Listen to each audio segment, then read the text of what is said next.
Hey there!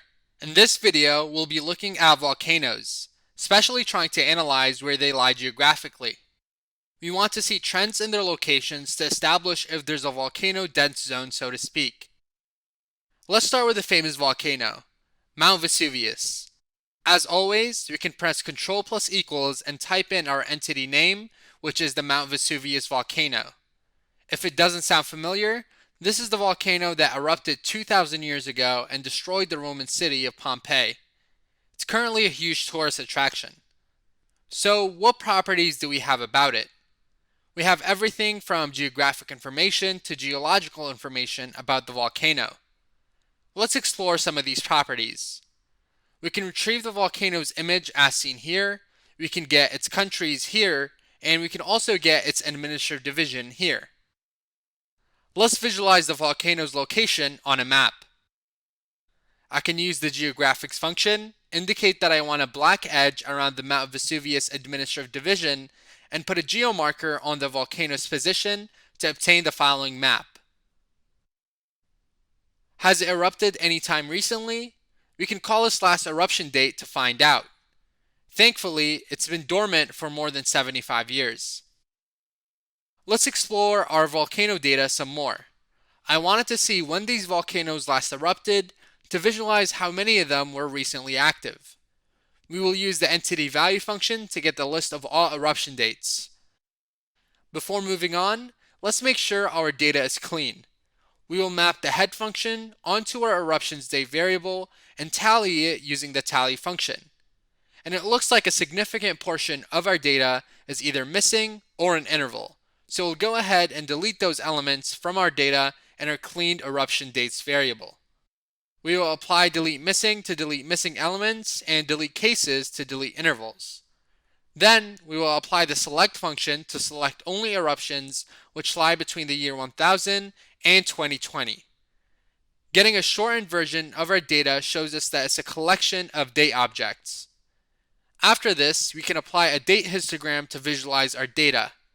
And it looks like most of our volcanoes who have values have erupted in the last 100 years or so.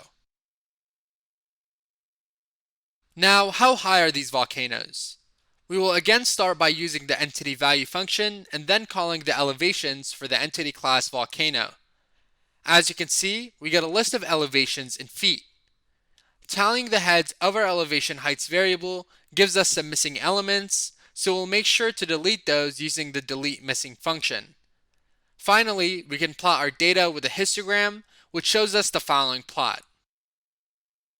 We can also use the unit convert function to convert our values from feet to kilometers. As you can see, there's some very high volcanoes out there. I was curious, how many of these volcanoes have a higher elevation than the tallest tower in the world, which is currently the Burj Khalifa? I used the counts by function and indicated that I wanted my condition to be that the number I am looking at is greater than the total height of Burj Khalifa.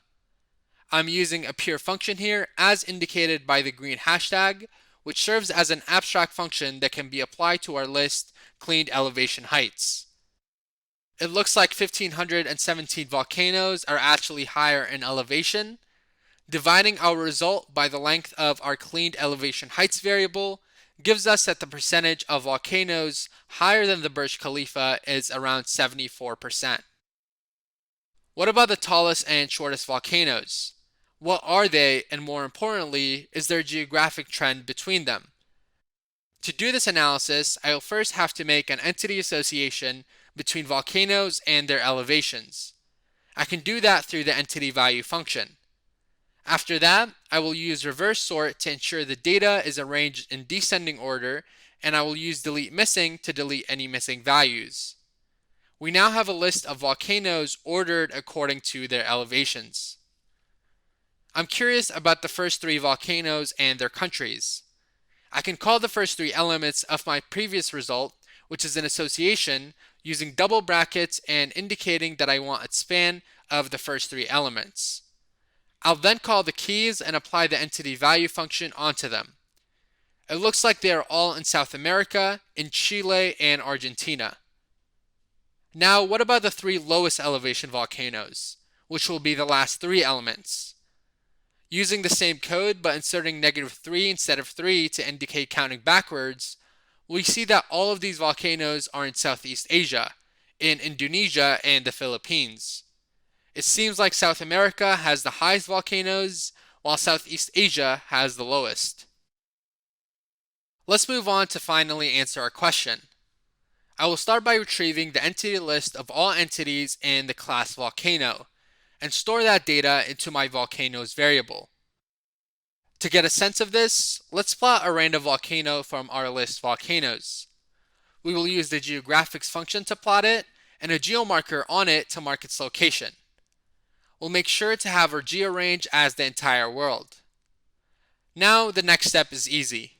I can plot all volcanoes by mapping my pure function for geomarker onto my entire list volcanoes.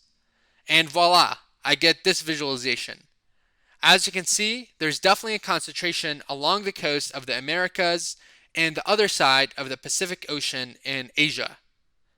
This is the so-called Ring of Fire. It's a well-studied phenomenon in geology that describes the concentration of volcanoes in the basin of the Pacific Ocean. The overwhelming majority of major volcanic eruptions happen on this ring.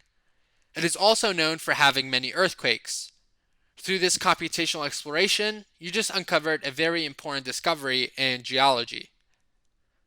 I can also visualize this data using a geohistogram, which might give me a better idea of the density of volcano distribution geographically. The darker the hexagon, the more dense that area is in terms of volcanoes. And here we see the Ring of Fire again. Just for fun, what about countries? Which of them have the most volcanoes? To answer this, I will use the entity value function and indicate that I want the country's property for the entity class volcano, and then in my country tally variable, I will tally up the countries I have after flattening them using the counts function. Using the georegion value plot function, I can visualize the distribution of volcanoes across countries. It looks like the US and Japan are certainly on top, with many countries in Asia and the Americas being close. I encourage you to now try to explore the same concept of the Ring of Fire, but with earthquakes as well.